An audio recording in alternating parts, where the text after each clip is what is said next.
नमस्कार दोस्तों, हमारी आज की कहानी का नाम है शौकीन।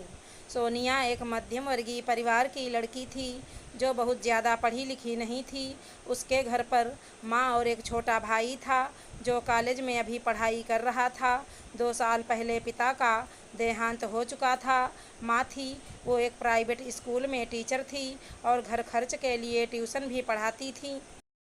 लेकिन पिता की मृत्यु के बाद सोनिया बीए के बाद और नहीं पढ़ सकी, सो घर संभालने में अपनी माँ की मदद करती थी और कुछ ट्यूशन भी पढ़ाती थी।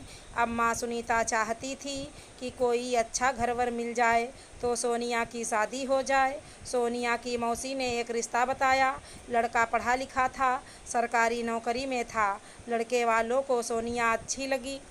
सीधी सादी और घर संभालने में सक्षम लड़के वालों को भी रिश्ता पसंद आया। लड़के की माँ गीता ने जल्दी शादी का प्रस्ताव रखा, जिसे सुनीता जी ने स्वीकार किया। जल्दी ही दोनों की शादी हो गई। सोनिया बहू बनकर गीता जी के घर आ गई।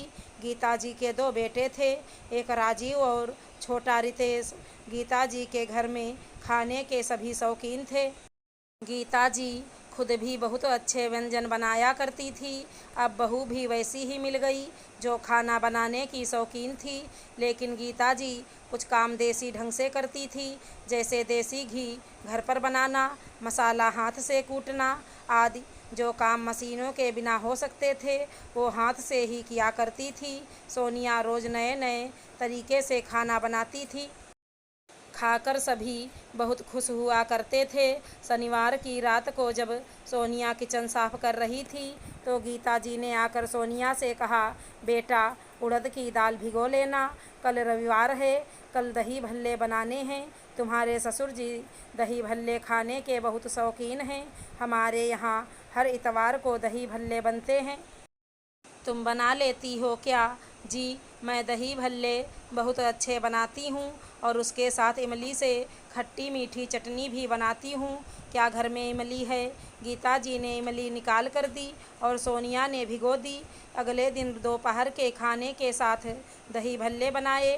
दाल को सिलबट्टे पर पीस कर भल्ले बनाए थे। सबने बड़े चाव से खाए।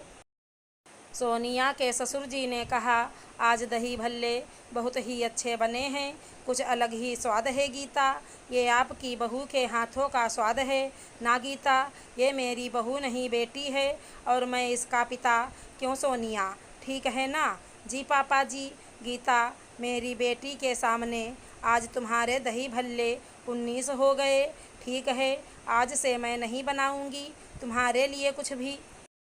जो चाहिए सोनिया से ही बनवा कर खाना।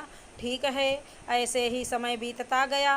देवर की फरमाइश, कभी माँ की, कभी ससुर जी की इच्छा अनुसार व्यंजन बनते। सोनिया एक बेटे की माँ भी बन गई थी। सब कुछ अपनी गति से चल रहा था। 3 साल हो गए थे और एक दिन रितेश ने आकर अपनी भाभी सोनिया से कहा कि वह राशि नाम की लड़की से प्यार करता है और उससे शादी करना चाहता है और वह माँ पापा से बात करने को कहता है। सोनिया अपने सास ससुर से बात करती है और वह राशि के परिवार से मिलते हैं और शादी की बात पक्की कर देते हैं और जल्दी ही शादी हो जाती है। राशि एक बड़े अमीर घर से है। शादी में वो बहुत सारा दहेज लेकर आई थी। बहुत महंगे से गिफ्ट, इलेक्ट्रॉनिक्स सामान लाई थी। उनमें मिक्सी भी थी। उसे देखकर सोनिया को बहुत अच्छा लगा। सोचा था कि मिक्सी लाऊंगी, पर कभी हिम्मत नहीं होती थी सास के सामने मिक्सी मांगने की, क्योंकि वो जानती थी कि सास उसे दहेज ना लाने का ताना दे देंगी। लेकिन अब सामने मिक्सी देखकर उसकी आंखों में चमक आ गई थी। लेकिन घर के कामों में राशि ध्यान ही नहीं देती थी। सास के कहने पर उसने साफ कह दिया था कि उसके घर पर सारे कामों के लिए नौकरानियां लगी हुई हैं और उसे घर के काम करने की आदत नहीं है। सास ने कहा, काम वाली तो यहाँ भी लगी है, लेकिन किचन के काम और कई अन्य काम तो खुद ही करने चाहिए। तो उसने साफ मना कर दिया। गीता जी उसे ज़्यादा कुछ नहीं कह पाईं।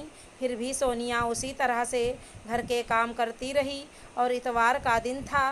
नाश्ता आदि कर लेने के बाद दोपहर के खाने की तैयारी करनी थी। उस दिन सोनिया को हल्का बुखार भी था। उस पर रात को मुन्ना भी काफ़ी तंग किया करता था। नींद भी पूरी नहीं हो पाई और सोनिया को अब दाल पीसना बोझ लग रहा था। लेकिन ये इच्छा ससुर जी की थी तो कभी इस बात को इग्नोर नहीं करती थी, क्योंकि वह अपने ससुर जी को सदा अपना पिता समझती थी और वह भी सोनिया को बहुत प्यार देते थे। इसलिए सोच लिया कि चलो आज दाल पीसने की हिम्मत नहीं हो रही है, तो उसने स्टोर रूम से जाकर मिक्सी निकाल ली और किचन में ले जाकर उसे सेट करने लगी। अभी उसने बॉक्स खोला ही था कि राशि किचन में आई और वो सोनिया से बोली, भाभी ये क्या हो रहा है, आप ये क्या कर रही हैं? ये मिक्सी आप किसे पूछ कर लाई हैं? राशि मैं दाल पीसने वाली थी। आज मेरी तबीयत भी कुछ ठीक नहीं है, मुन्ना भी तंग कर रहा है, सोचा दाल पीसने के लिए मिक्सी निकाल लेती हूँ, काम जल्दी हो जाएगा। अब तक भी तो काम होता ही रहा था ना, और अब मिक्सी देखकर तबीयत खराब हो गई। ये सुनकर गीता जी आ गईं। छोटी बहू के द्वारा बड़ी बहू का अपमान उन्हें अच्छा नहीं लगा। राशि को तो कुछ नहीं कहा, लेकिन सोनिया को सुना दिया। बहू दाल पीसना बोझ लगने लगा है तो साफ कह दो कि अब ये नहीं होता। राशि बोली कि मुझसे पूछे बिना मेरी चीज़ को हाथ लगाना मुझे अच्छा नहीं लगा। तुम चुप करो छोटी बहू, अंदर जाओ और ये मिक्सी ले जाओ और स्टोर रूम में रख दो। और बड़ी बहू, तुम्हें क्या हुआ? क्या ज़रूरत थी किसी की चीज़ को हाथ लगाने की? सास की डांट सुनकर सोनिया की आंखों में आंसू आ गए और बोली, माँ मेरी तबीयत ठीक नहीं थी, इसलिए मैंने सोचा कि ये सब घर का सामान है, इस्तेमाल कर सकती हूँ। तीनों सास बहुओं की बातें ससुर जी ने सुन ली थी और वे आए और अपनी पत्नी का हाथ पकड़ा अपने साथ ले गए। गीता जी पूछती रहीं कि कहाँ जा रहे हैं, तो बोले चुपचाप चलो। गाड़ी में बिठाया और सीधे इलेक्ट्रॉनिक्स के यहाँ गए और दुकानदार से कहा कि आपकी दुकान में जो सबसे बढ़िया मिक्सी हो दिखाओ। दुकानदार ने पूछा कि दहेज के लिए चाहिए? जी बेटी के लिए नहीं, बहू के लिए। गीता जी चुप थी, साथ गई भी और आ भी गईं। घर आकर उन्होंने सोनिया को आवाज़ लगाई। वो दौड़ कर आई, जी पापा जी, ये लो बेटा।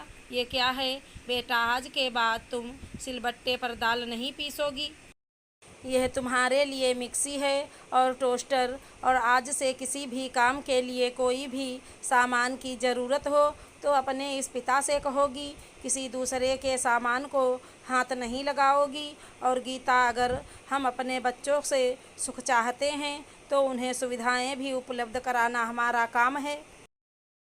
मुझे माफ़ कर दीजिए जी, मैंने इस बारे में कभी ध्यान ही नहीं दिया कि मेरी बहू को किसी चीज़ की ज़रूरत है। उसने कभी मांगा ही नहीं। उसने नहीं मांगा तो क्या उसे किसी चीज़ की ज़रूरत नहीं? अब ये तुम्हें देखना है कि मेरी बहू को किसी चीज़ के लिए तरसना ना पड़े और ना ही किसी दूसरे की चीज़ को हाथ लगाने की ज़रूरत पड़े। जो चाहिए अपने इस पिता से कहे। एक बार फिर से सोनिया की आंखें भर आईं, लेकिन खुशी से। अगर हमारी कहानी पसंद आई हो तो चैनल को लाइक शेयर सब्सक्राइब करें। धन्यवाद दोस्तों।